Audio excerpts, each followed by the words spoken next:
So welcome back to the another video. In this video we're going to discuss about LCR circuit. So hello everyone, this is Gaurav. I hope you all are doing well.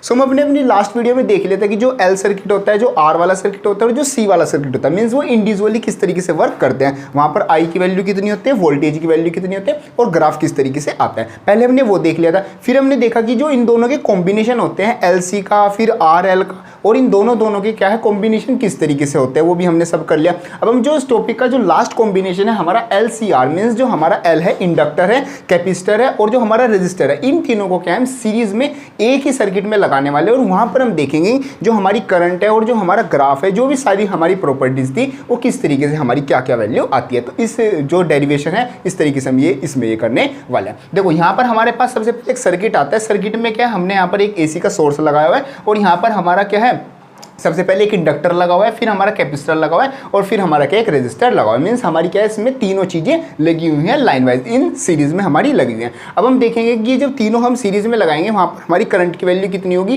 Peak current की value कितनी होगी, impedance कितना होगा, और line wise करके हम one by one सबको देखेंगे। देखो सबसे पहले हम वही करते थे कि जो हमारी वोल्टेज की वैल्यू थी उसको हम मान लेते हैं V naught is V naught sine omega t, वो हम अपनी वैल्यू मान लेते थे जैसे हम हर डेरिवेशन में करते हैं। अब देखो हम जो VL वाला होता था, हमने VL वाला किया था, उसमें जो VL की वैल्यू आती थी वो क्या आती थी XLI, और इसमें हमें पता है क्या लीड करता था, हमारी इसमें वोल्टेज लीड करती थी। Means in case of inductor हमारी क्या लीड करती थी, हमारी जो वोल्टेज है वो 90 डिग्री मींस 5 एंगल से क्या लीड करती थी। तो उसका जो VL का जो ग्राफ आता था वो हमारा कुछ इस तरीके से आता था, वो सिंपली हम बना देंगे। फिर हम बात करते हैं VC। सेकंड नंबर पर हमारा लगा कैपेसिटर मतलब वहां पर जो हमारी वोल्टेज है वो कितनी है, वहां पर हो रही है सप्लाई VC का मतलब होता है XC × I। अब जो हमारा वोल्टेज मींस जो कैपेसिटर वाला केस होता था उसमें क्या लीड करती थी, हमारी करंट लीड करती थी। तो करंट को हम आगे बना देंगे और VC हमारा कुछ इस तरीके का ग्राफ आता था, वो हमने उस वाले डेरिवेशन में बिल्कुल अच्छे से देख लिया था। यहाँ पर तो हम डायरेक्टली बना रहे हैं। अब देखो यहाँ पर लास्ट में लगा हुआ है रेजिस्टर में क्या है VR इक्वल टू क्या होता है RI, ये हमारा एक तरीके से ओम्स लॉ हो गया, V इक्वल टू RI। तो यहाँ पर जो हमारी करंट है और जो हमारी वोल्टेज है वो दोनों सेम फेज में चलती थी, मीन्स दोनों क्या है एक ही लाइन पे कवर किया, मतलब एक जिस डायरेक्शन में आई जा रही है उसी डायरेक्शन में क्या जाती है हमारी आई जाती थी, उसमें कोई भी फेज एंगल का डिफरेंस नहीं होता था। तो कुछ तीनों इस तरीके से हमारी क्या एक तरीके से ग्राफ आ जाते थे। अब हम क्या कर रहे हैं, जो VL है VC है और VR है, मींस जो LCR है, इन तीनों को कंबाइन हम लगा रहे हैं। अब इसी तरीके से जैसे हमने जो तीनों हैं वो अलग अलग थे, इनको कंबाइन करके एक सर्किट में लगा दिया। इनके जो ग्राफ हैं इनको भी हम कंबाइन करके एक ग्राफ बना लेंगे। अब देखो जैसा जो ग्राफ है सबका जो I वाला पोर्शन है वो हम क्या एक साथ मतलब ओवरलैप कर लेंगे और I हम सिंपली एक लाइन में ले लेंगे। I हमने एक लाइन में लिया तो VL हमारा ऊपर था तो एज इट इज हमने VL ऊपर कर लिया, VC नीचे था तो VC हमने एज इट इज नीचे कर दिया, और जो VR था और वो हमने इस डायरेक्शन में कर दिया, और I तो सबकी हमारी क्या इस डायरेक्शन में आ रही थी, वो कुछ इस तरीके से हम कर देंगे। तो ऐसा ही हमारा क्या है एक मतलब कॉम्बिनेशन आ जाएगा तीनों के ग्राफ का। तो सबसे पहले हम निकालेंगे अपने यहाँ पर सप्लाई वोल्टेज में हम इस तरीके से ही करेंगे जैसे हमने कॉम्बिनेशन में किया था। देखो यहाँ पर है VL और यहाँ पर है VC, इन दोनों में से क्या है हमें एक ग्रेटर माननी पड़ेगी। आप जो VC भी ले सकते हो, VL भी ले सकते हो, दोनों में से आपको एक लेके चलना होगा। देखो हम मान लेते हैं let VL is greater than VC, हम मान लेते हैं कि जो VL है वो ग्रेटर है VC के। तो हमारा यहाँ पर जो इन दोनों का जो नेट आ जाएगा वो क्या आ जाएगा VL माइनस का VC, मीन्स अगर ये ज़्यादा है ये कम है तो इसमें से हम ये वाली माइनस कर देंगे, और अपर साइड में ही हमारी क्या आ जाएगी एक नेट वोल्टेज हमारी आ जाएगी, जो कि किस तरीके से होगी वो हमारी क्या इस डायरेक्शन में आ जाएगी, ये वाली हमारी हट जाएगी और ये वाली हमारी मेन हो जाएगी। अब यहाँ पर इस डायरेक्शन में कौन सी थी हमारी VR थी, अब हमारी एक VL हो गई और ये हमारी क्या होगी VR, मीन्स ये वाली अब लाइन क्या शो कर रही है ये VL माइनस का VC हमारी शो करिए, ये VL माइनस VC और ये VR। अब आपको पता है अगर दोनों के बीच में 90 डिग्री का एंगल हो और हमारा कुछ इस तरीके से दोनों वेक्टर ऐसे हो तो हम उसका जो नेट निकालते हैं वो कैसे निकालते हैं, वो हम A² + B² + का 2AB cos थीटा का रूट हम उस तरीके से निकालते हैं, और उसकी डायरेक्शन क्या आती है हमारी ये वाली डायरेक्शन आती है। तो इसी तरीके से हम अपनी सप्लाई वोल्टेज निकालेंगे। देखो लिखना कैसे है, अब लिखेंगे अपनी जो हमारी V आएगी, V मतलब ये वाली लाइन जो हमारी नेट है ये जो आएगी वो आएगी V इज इक्वल टू हम कर लेंगे VL माइनस VC का होल स्क्वायर प्लस VR², हम दोनों ये कर लेंगे। और जो प्लस 2AB cos थीटा था, तो cos थीटा कितना है 90 डिग्री, तो वो वाला पोर्शन तो हमारा 0 हो गया, ये हमारा पॉइंट आ गया। अब VL की वैल्यू कितनी है XLI और जो VC की वैल्यू है XCI, दोनों की वैल्यू रख देंगे। सोल्व करके जो वैल्यू आ जाएगी वो आएगी V is equal to I into √XL minus XC का होल स्क्वायर प्लस R²। ये हमारी क्या आ जाएगी हमारी सप्लाई वोल्टेज आ जाएगी, मीन्स कितनी जो हमारा AC ये सर्किट मतलब ये लगा हुआ है ये कितनी वोल्टेज को सप्लाई करेगा, तो जो नेट वोल्टेज सप्लाई होगी वो हमारी इतनी होगी। ये आ जाता है हमारा first point supply voltage. I hope आपके अच्छे से ये वाला समझ में आ गया होगा। अब देखते हैं सेकंड पॉइंट। सेकंड में आता है इंपीडेंस। इंपीडेंस क्या मतलब होता है? इंपीडेंस मतलब एक तरीके से जो हमारा टोटल रेजिस्टेंस है, मींस जो टोटल हमारा करंट का अपोजर है वो कितना, तो उसको हम डिनोट करते हैं Z से। Z का मतलब है V/I। तो यहाँ पर जो V है, V मतलब हमारी सप्लाई वोल्टेज, वो हमने निकाली ये, और I का मतलब जो हमारी कितनी करंट फ्लो हो रही है, करंट हमारी फ्लो हो रही है, यहाँ पर हमने मानी हुई है I करंट फ्लो हो रही है। तो V/I करेंगे तो यहाँ से ये वाला जो I है, I से ये वाला I कट जाएगा, और जो हमारी Z की वैल्यू आ जाएगी वो आ जाएगी √XL - XC का होल स्क्वायर प्लस R²। ये हमारी वैल्यू आ जाएगी। इनमें सबकी वैल्यू रख के क्या हम Z की न्यूमेरिकल वैल्यू निकाल सकते हैं। ये सेकंड आ जाता है हमारा इंपीडेंस। थर्ड जो पॉइंट आता है, थर्ड पॉइंट आता है हमारा करंट का। अब देखो करंट की जो इक्वेशन बनेगी वो बनेगी I = I0 sin ωt +-5। इसमें हमारे प्लस माइनस दोनों 5 आएंगे। क्यों? क्योंकि जो हमारी करंट है वो लीड भी कर रही है इससे, और जो हमारी करंट है वो क्या लैग भी कर रही है इससे, इसलिए हम क्या है प्लस और माइनस दोनों लगाएंगे। अब वो अगर हम जो अपना VC है उसको हम ज़्यादा लेके चले, मीन्स ये वाली वैल्यू ग्रेटर लेके चलें, तो इस केस में हमारी करंट लीड करेगी। और अगर हम ये वाला पोर्शन ज़्यादा लेके चल रही थी, ये वाली लाइन, तो हमारी यहाँ पर मतलब नेट यहाँ पर आ रही, तो इस केस में हमारी जो करंट है वो लैग कर रही है, तो इसलिए प्लस और माइनस हमें दोनों ही लगाना होगा।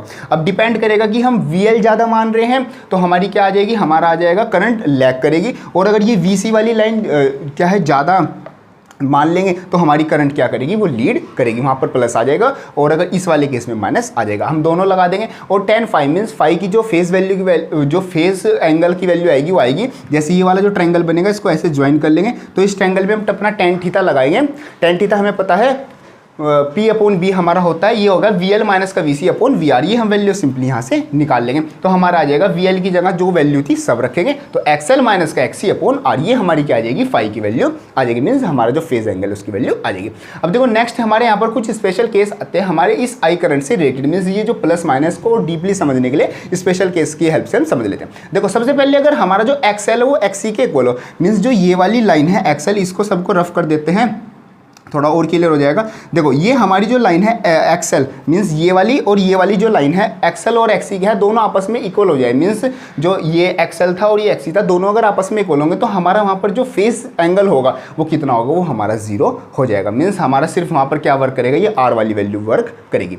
अब देखो अगर हमारा जो XL है वो ग्रेटर होगा XC से, मीन्स ये XL वाला क्या है XC से ग्रेटर होगा, तो इस केस में जो tan phi की वैल्यू आएगी, अगर इसको हम सोल्व करते हैं तो हमारी पॉजिटिव वैल्यू आएगी। यहाँ से देखो अगर XL बड़ा है तो XC कुछ में से कुछ माइनस करेंगे, पॉजिटिव वैल्यू आएगी, तो tan phi आ जाएगा पॉजिटिव। इस tan phi पॉजिटिव आने का मतलब है जो हमारी वोल्टेज है वो लीड करेगी, वो हम tan phi पॉजिटिव वैल्यू है, ये याद रखनी है कि अगर tan phi पॉजिटिव आता है तो क्या लीड करेगी, हमारी वोल्टेज लीड करेगी। एक तो मैं से याद रख सकते हैं, दूसरा मैं से भी याद रख सकते हैं कि अगर हमारा VL ये वाली वैल्यू ज़्यादा है तो हमारी जो नेट V की वैल्यू आएगी वो कुछ इस तरीके से आएगी, और हम यहाँ पर हम डायरेक्टली देख सकते हैं कि जो ये वाला V है करंट से क्या कर रहा है, ये लीड कर रहा है, मीन्स कुछ फाई एंगल यहाँ से लीड कर रहा है, तो हम कह सकते हैं कि हमारी क्या है वोल्टेज लीड करेगी। अब थर्ड केस आता है, थर्ड केस में मान लेते हैं कि जो हमारा ये VC है, मीन्स यहाँ पर जो XC की वैल्यू है वो ज़्यादा है, किससे, XL से हमारी ज़्यादा आती है। अब देखो यहाँ पर जो tan phi आ जाएगा वो क्या आ जाएगा, नेगेटिव, और tan phi नेगेटिव का मतलब है हमारी क्या लीड करेगी, हमारी करंट लीड करेगी। ऐसे याद रख सकते हैं tan phi नेगेटिव तो करंट लीड करेगी, और ऐसे भी समझ सकते हैं कि देखो अगर ये XC ज़्यादा होगा तो उसमें से हम अपना XL माइनस करेंगे, और जो हमारी फाइनल वोल्टेज आएगी वो हमारी कुछ इस डायरेक्शन में आएगी, मतलब यहाँ पर हमारी फाइनल वोल्टेज आएगी अगर हम XC मीन्स ये VC है ज़्यादा लेके चलेंगे। अब देखो ये V और ये वाली I, अब कौन लीड कर रहा है, हम इससे ही देख सकते हैं, ये क्या है फाई एंगल क्या है, करंट लीड कर रही है, यहाँ पर लिख देंगे करंट क्या करेगी, लीड करेगी। तो इस तरीके से हमारी वैल्यू आ जाएगी करंट की, तो करंट की वैल्यू आएगी I = I0 sin ωt plus minus का फाई। प्लस माइनस हम ऐसे लगा सकते हैं, अगर हमारी करंट लीड करेगी तो प्लस लगा देंगे, अगर लैग करेगी तो माइनस लगा देंगे, वो हम क्वेश्चन में जो वैल्यू है उसके अकॉर्डिंग लगाएंगे।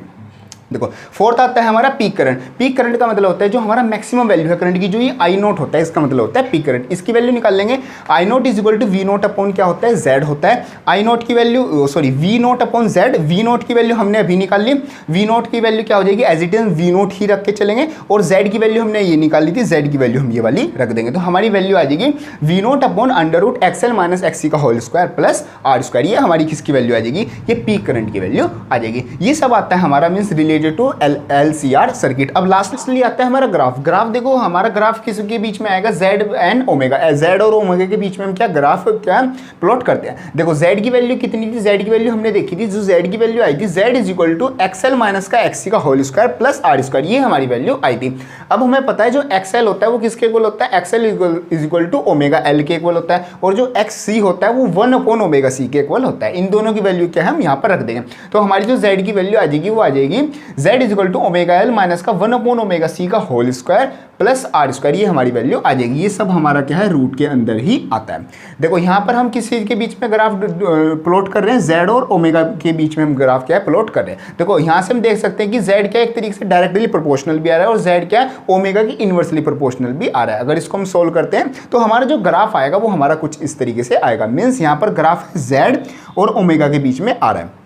देखो पहले क्या है जेड, अगर जो हमारा ओमेगा की वैल्यू बढ़ती जाएगी तो पहले जो हमारा जेड की वैल्यू मीन्स जो टोटल एक तरीके का रेजिस्टेंस है वो क्या है कम होता चला जाएगा, मीन्स इनवर्सली प्रोपोर्शनल होगा, कम कम हमारा होता चला जाएगा। वो क्या है कम हमारा एक लिमिट मीन्स एक नॉर्मल वैल्यू तक कम होगा, यहाँ तक हमारा कम होगा, जहाँ पर हमारा क्या होगा आर होगा। मीन्स यहाँ पर हमारा ये वाला मान लो जो ओमेगा है वो 0 हो गया ये वाला, तो वहाँ पर हमारा जो ओमेगा अगर 0 हो जाता है तो हमारा सिर्फ क्या बचेगा, हमारा सिर्फ आर की वैल्यू बचेगी। मीन्स एक यहाँ पर हमारी फिक्स वैल्यू बच जाएगी जो कि होगी हमारी ओमेगा नोट। मीन्स यहाँ पर हमारी जो मेन पॉइंट आता है वो इस तरीके से आता है कि अगर हमारा ओमेगा मतलब 0 से बढ़ता जाएगा तो हमारी जो जेड की वैल्यू है वो कम होती चली जाएगी। अब जो ओमेगा है वो एक लिमिट पे चले जाएगा, मीन्स वहाँ पर एक तरीके से सैचुरेट हो जाएगा, जिसको हम बोल देते हैं एक तरह से नेचुरल फ्रीक्वेंसी सॉरी।